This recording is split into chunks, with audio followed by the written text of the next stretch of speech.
I got a lot of things to talk about tonight. First of all, I've stopped smoking weed. With black people, you didn't let me finish, motherfuckers. God damn. I'm sorry, black people, to break the news so publicly, but I can't smoke with you anymore. Every time I smoke weed with my black friends, all you talk about is your trials and tribulations. I'm sick of that shit. I got my own problems. Nigga, that's a waste of weed. I'm smoking weed to run away from my problems, not take on yours. From now on, I smoke weed exclusively with white people. Calm down, motherfuckers. You win by default. You got good weed conversation. All white people talk about when they get high is other times that they got high. I can listen to that shit all night. Dude, remember at Frank's last week? It's fucking smashed, man. And catalogs everything they drink. 2 shots of Jaeger, tequila, 4 bong hits, man, beer, cheeseburger. That shit is great. Only bad part is you cannot pass out around white people. Every time white dudes pass out around each other, they always do some borderline gay shit when the guy's asleep. Frank fell asleep, so we like stuck a carrot in his ass and put shaving cream on his balls. Like, why, motherfucker? Why would you do that to a friend of yours? He trusted you enough to sleep around you. You gonna put a carrot in his ass? Is that nice? I tell you right now, if I put a carrot in a black dude's ass, a nigga will kill you when he wakes up for some shit like that. That is an automatic death sentence on the street. It's a rap for you. I'm gonna kill that motherfucker. I thought y'all was friends, baby. What happened? I fell asleep at his house, right? We was drinking, and I fell asleep at his house, and while I was sleeping, right? I'm just gonna kill that motherfucker, all right? That's all you need to know. And fuck carrots. But everybody's getting along. I see that shit. I see it all around. Blacks and whites don't fight so much. You know who don't have no beef with anybody is Asian people. I see how y'all be doing. Y'all just lay in the cut. Only people Asian people beef with is other Asian people. Like if you call a Korean guy Chinese, I've done this. They will flip out. Hey! What make you think I'm Chinese? I am Korean. I look Chinese. Yes, motherfucker, you do look Chinese. That's why I said it. It's an accident. Nigga, to the untrained eye, you all look Chinese to me. It's a mistake. I'm not trying to offend you. Some people say all black people look alike. We don't get bent out of shape. We normally just call those people police, okay? Just learn to live with it. That's all I can tell you. Everybody's afraid of police now. I'm scared to death of these police. I am, nigga. I got a police scanner. First money I got, this is the first shit I went out, bought me a police scanner. I just listen to these motherfuckers before I go out, just to make sure everything's cool. You hear shit on it. Calling all cars. Be on the lookout for a black male between 4'7" and 6'8".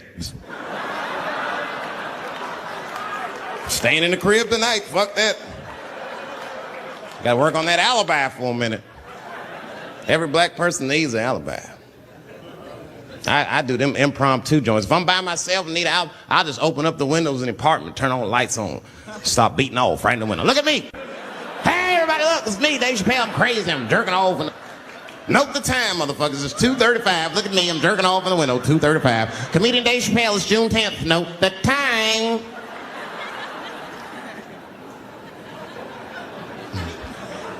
That shit could save my life.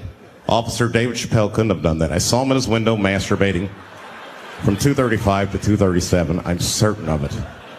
He was standing on a clock and holding a calendar and today's paper. Fuck, I need an alibi. I can't be no celebrity. This shit is just the worst.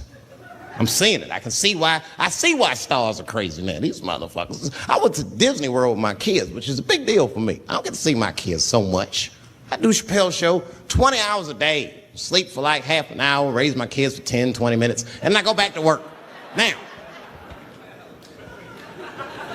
This particular day, I got to hook up with the kids. We went to Disney World. Everybody at the park. Fucking everybody. Hey, Rick James, bitch. Hey, I'm Rick James, bitch. It's like, hey, man, hey. You mind not calling me a bitch in front of my kids? Time out, motherfucker. We take a day off. Even Mickey Mouse did it. I said, this is the most unprofessional shit I have ever seen in my life. Rick James, bitch. Oh, I was fed up. I caught that motherfucker with an uppercut. Bop! Knocked his head clean off. Everybody was screaming. Oh my God, oh my God. Mickey Mouse is Mexican.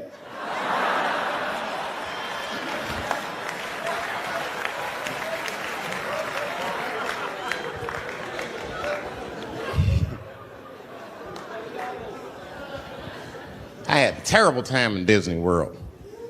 Disney World is like a whole nother country anyway. They got their own currency. That shit is ridiculous. As soon as I check in the hotels, welcome to Disney World, Mr. Chappelle. Can we interest you in some Disney dollars? Nah, man, I'm cool. You can't buy weed and pussy with Disney dollars. Like, I'm on vacation. I like them greenbacks. You know what I'm saying? It's the kind of money people spend. People is very particular about that. I saw that. That was one of the main stories from the war. Was the first big thing we did was they said, now that Iraq has been liberated, we have managed to take Saddam Hussein's face off of the money. And I'm not gonna lie, when that press conference came off, I was like choked up. I was actually proud to be an American because that is a very subtle psychological nuance of oppression to have a dictator on your money. And it's thoughtful to be able to take that motherfucker off for the goodwill of another person, right? But then I thought, well, if you could do that for Iraq, what about our money, man? Our money looked like baseball cards with slave owners on. George Washington is the worst of the worst. Yes, I said it. You mythologize this motherfucker like he was the greatest dude, man. If I went back in time with a white person and we saw George Washington walking in front of our time machine, my white friend would probably be like, oh my God, Dave, look, there's George Washington. It's the father of this great nation. I'm gonna go shake his hand. I'd be on the other side like, run, nigga, George Washington. And we'd both be right. You like him because he wrote the Declaration of Independence and all that shit. We hold these truths to be self-evident. All men are created equal. Go get me a sandwich, nigger, or I'll kill you. Liberty, justice for all. Am I wrong? Am I wrong? Wait a minute, did he not own slaves? Didn't he own slaves? That's all I'm saying. I almost protested the war in the beginning. Almost.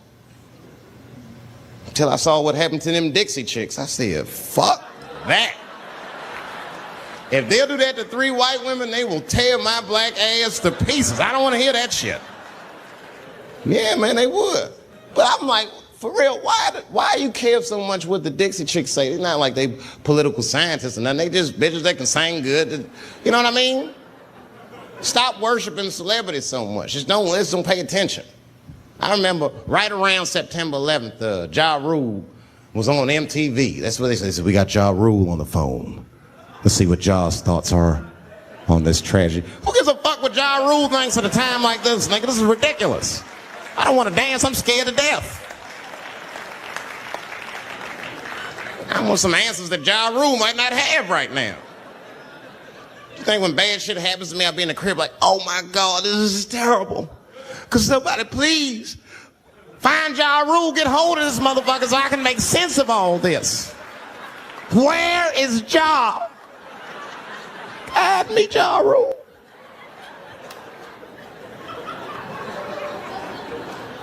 I don't even know why people listen to me.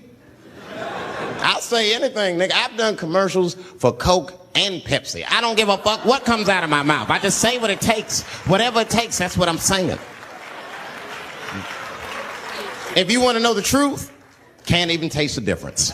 Surprise! All I know was Pepsi paid me most recently, so tastes better. It's pretty much how the game goes. I'm just being real, man. There's too much goo-gagging over celebrities. People don't know what's fake and what's real anymore. That's why Bill Cosby got in trouble.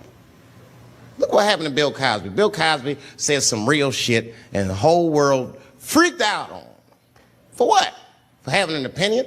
Just because he was selling pudding pops for the last 40 years, people forget that he's a nigga from Philly in the projects, and he might say some real shit from time to time. It's not that big of a deal. I spoke at my old high school and I told them kids straight up, if you guys are serious about making it out of this ghetto, you gotta focus, you gotta stop blaming white people for your problems, and you've gotta learn how to rap or play basketball or something, nigga, you're trapped. You are trapped. Either do that or sell crack. That's your only options. That's the only way I've ever seen it work. You better get to entertaining these white people, nigga. Get to dancing. Go on out there and be somebody.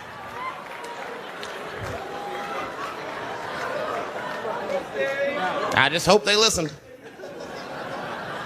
It's complicated. I was in a bar in Austin with my wife, and it was during COVID, and a woman came to our table, and she was maskless, and this bitch came over, no mask, all H words. Hi, how are you? Droplets was coming out of this bitch's face. We all covered our drinks. Oh, bitch, what are you doing?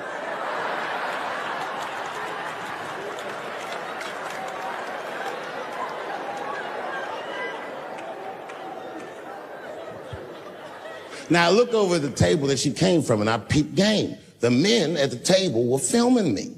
This happens when you're famous. People will come over and try to rattle your cage and get you to say something stupid or dumb so that their buddies can film it and they get a video of you embarrassing yourself. And clearly, I said, this is what's happening. And these dumb motherfuckers thought that it was my first rodeo.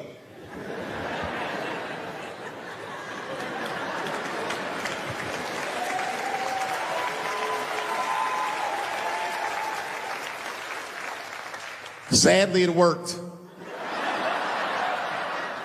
I ran right over there. I said, I pointed right in the camera. I said, you's a bitch-ass nigga for doing this to me.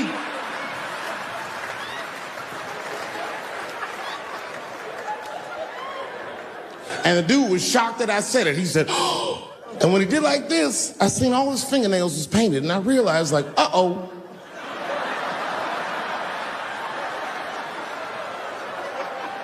This fella's gay. Now, you know how I talk. I call everybody a bitch-ass nigga, you know what I mean? But that's not a right thing to do if they're gay, you know what I mean? And now I was in trouble. And not only that, the motherfucker was huge. He stood up. He was towering over me. He must have been 6'5", a big, white, corn-fed, Texas homosexual. This nigga was ready to fight.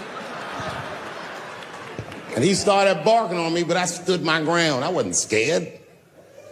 How could I be scared? This motherfucker's shirt was tied up in a knot like this. Oh, fuck this guy. Let's go, nigga, let's go.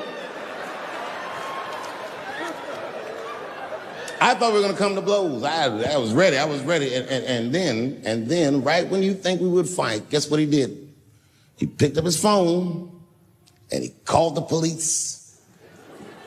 And this thing I'm describing is a major issue that I have with that community. Gay people are minorities until they need to be white again.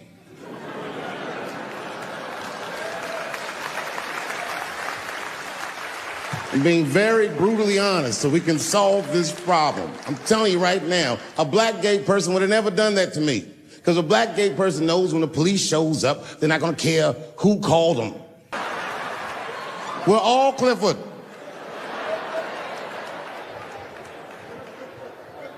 This happens far too often. And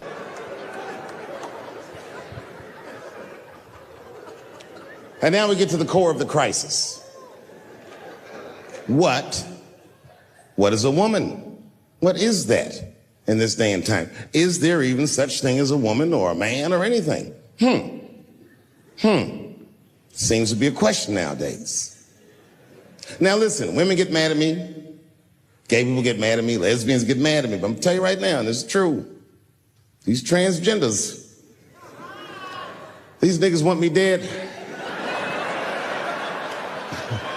I've gone too far. I've said too much. And I gotta tell you, I'm very worried about it. I'm not even joking. Every time I come out on stage, I be scared. I be looking around the crowd, searching for knuckles and Adam's apples to see where the threats might be coming from.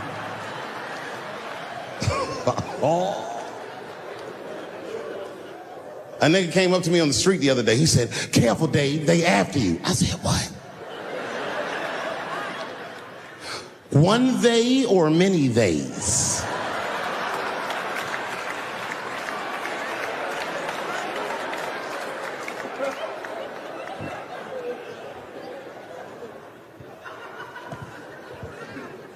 Before I even say anything about that community, you must know, and I hope you all feel the same way, I am not indifferent to the suffering of someone else. There's laws, the mean laws. In our country, North Carolina passed a law once that said a person in North Carolina must use the restroom that corresponds with the gender they were assigned on their birth certificate. No. No, that's not a good law. That's a mean law. No American should have to present a birth certificate to take a shit at Walmart in Greensboro, North Carolina, where the baby shot and killed a motherfucker.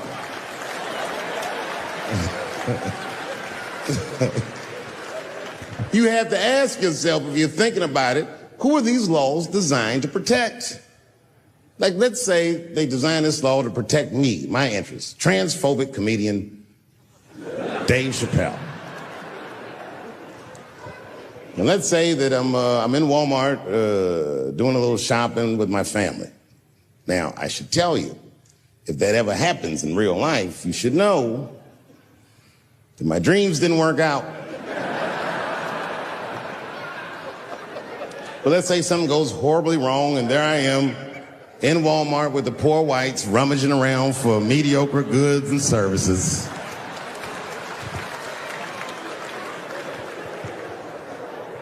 And then I gotta go to the restroom.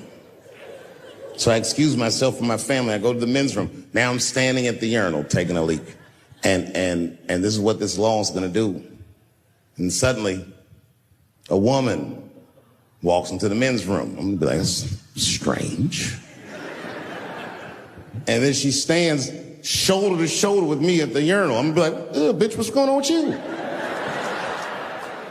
And then she hikes her skirt up and pulls a real live meaty dick out.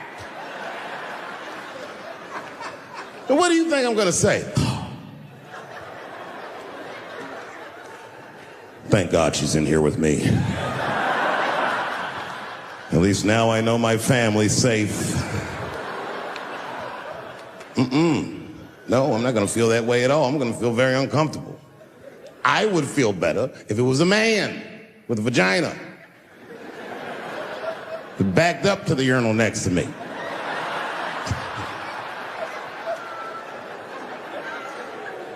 I wouldn't even think about that. I'd just be like, that's funny. This guy is peeing out of his butt for some reason. Oh my God, he must be a veteran. Thank you for your service.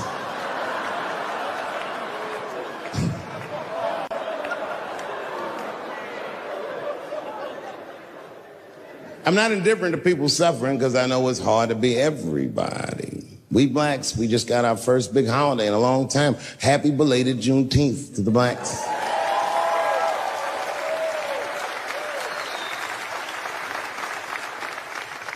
Juneteenth is a strange holiday, isn't it? It commemorates when black people in Texarkana area of the country first found out they were free. But remember, they were free when they found out. They just didn't know it yet. Very, very interesting holiday. You know, I learned something. This is a wild story. I learned this past Juneteenth of a story that's true, and there was a black man who was in South Carolina during slavery who somehow got granted his freedom by his so-called master. And when his master granted him the freedom, he also gave him a plot of land. Now, it turns out this brother was brilliant. He had a good eye, a good knack for farming. And he farmed this plot of land very successfully and made a lot of money. And this is where the story gets crazy. When he got all that money, this nigga bought some slaves. You ever heard this before? This is a true story. Not only was he a slave owner, he became a slave breeder and employed tactics that were so cruel, even white slave owners were like, yo, my man.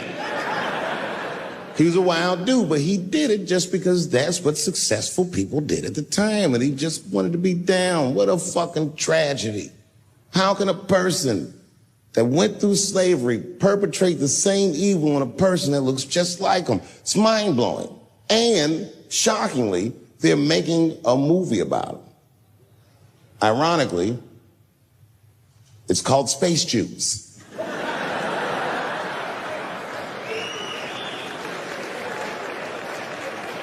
Space Juice.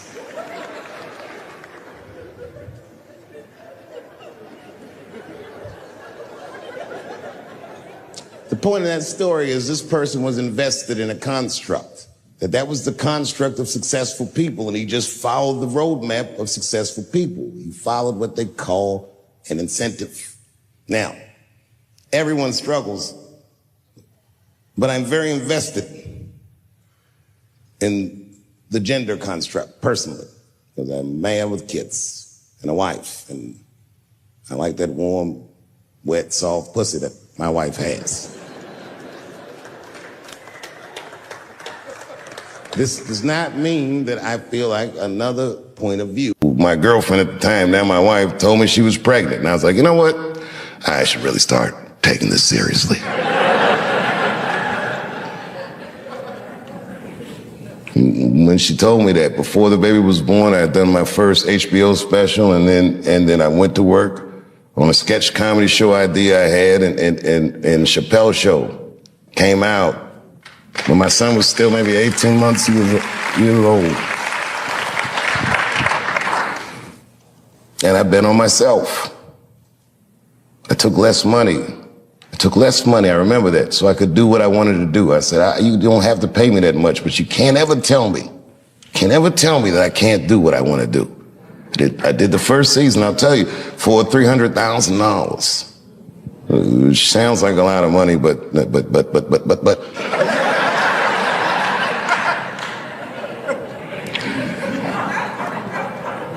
It was a rare experience in my life because it was the first time that I did something that was so successful that I knew I had exceeded their expectations. I was more successful than I felt like I was supposed to be. They didn't plan on that.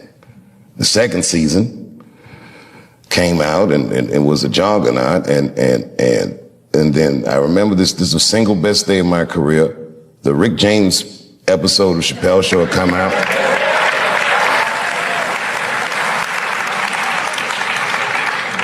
People were going crazy about the Rick James episode. At the same time, the DVD for season 1 of Chappelle Show dropped. It was the first time any television show had ever been sold off air, and it sold 1 million copies in the first day. It was unheard of. To this day, nothing has sold more than Chappelle Show. It's still on the top 10 in Netflix. All those great things happened, and my contract was up. Clearly, I was about to be rich.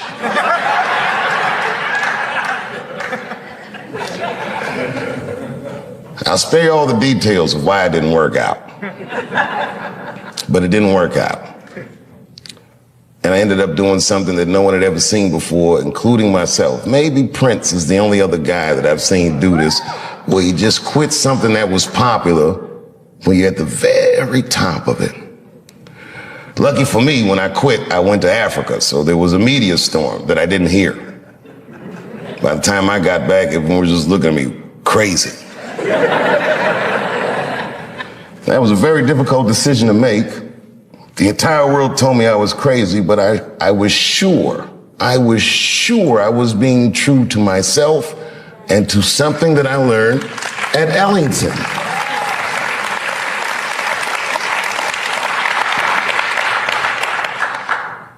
I'm one of those comedians that thought of himself as an artist. I was enamored by what the genre could do. It was like the pictures that I could paint with words and the way I could engage with audiences. I understood as it was happening. I was very lucky to be able to do this. And I protected that. And I knew that if I took the money, they would expect me to behave differently. And I wasn't willing to accept that. So I quit. And when I quit, it was a very difficult time in my life that I'll spare you the details, but man, fuck show business. It was tough. And then one day I was in Panama City, Panama, and I was at a hotel, and I looked at the lobby. There was a painting of Abraham Lincoln. And then I would look closer. It wasn't a painting. It was all pennies, just pennies on a black canvas arranged into the face of Abraham Lincoln. And I asked the guy, I said, how much is that painting worth? He said, $600,000, sir. And I looked at the pennies that made up the painting, and I was like, that's like $300 worth of pennies.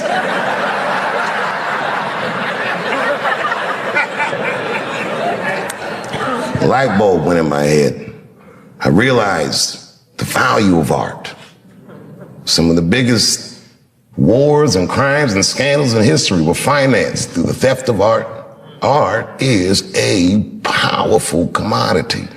And artists, if you're good at it, should never behave as a commodity. That's a tough one.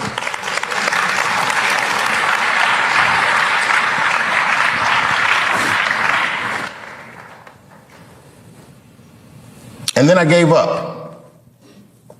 I said, this is probably it. I accepted the fact that the career I thought I was going to have was over, but I started to rediscover just my art for its own sake. I would go to comedy clubs, and I worked for way less money than I ever had, and I enjoyed it more than any of the work I ever did. It was probably the best work I'll ever do, because it was so honest. It was so sincere. There was no media. There was no studio. There was no scrutiny, just me and the crowds. And I did it night after night, and slowly but surely the crowds got bigger and bigger. And then suddenly people started to notice, and Polestar would say, Dave Chappelle has the tour of the year. And again, and then the year after that, and then the year after that. And then Lorne Michaels asked me to do Saturday Night Live. And it wasn't just like he asked me. He was courting me. I didn't even know it. He gave me this whole long speech. I was like, all right. And then I read some book about Lorne Michaels starting Saturday Night Live, and I read the speech that he gave Richard Pryor when he wanted him to host the show, and I said, holy shit, that's the same shit he said to me. And I did it. And that was an enormous amount of pressure. It had been 12 years since I had been on television, or since I had even talked to the media. And I remember I signed my Netflix contract on my way to my mark for the monologue. If you do live television, they count down every second. 30 seconds. Are you sure this contract is good? It's good, just sign the paper, it's good. 22 seconds. Oh, nigga, you better not be tricking me. 10, 9, 8, 7, 6, 5, 4, 3, 2, 1. I walked out on that stage and I killed it. It was natural. It was nothing. It was easy work. Got an Emmy for that one too. First Emmy I won. And when I walked on the stage, after being in the cold for so long, for the first time when I walked on the stage, I'm like, damn, nigga, I just made $60 million. That's what I thought to myself. It's been great ever since.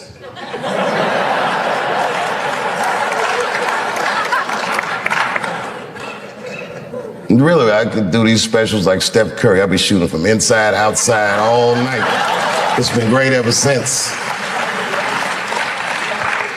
A lot of my friends are athletes, and I never could understand what it would feel like to only have a limited amount of time to be great. You got 20 years to be the best, or 30 years to be the best. But when you do art, you could be great whenever the will decides that you're great. I feel very lucky for that. And I never forgot this school. I've always come back and checked in. One of my favorite honors was doing the commencement at Ellington. I can't even remember what year it is. I just remember they cheered for me when I came out. I wasn't a big star, but I was their star. And I felt like I was home.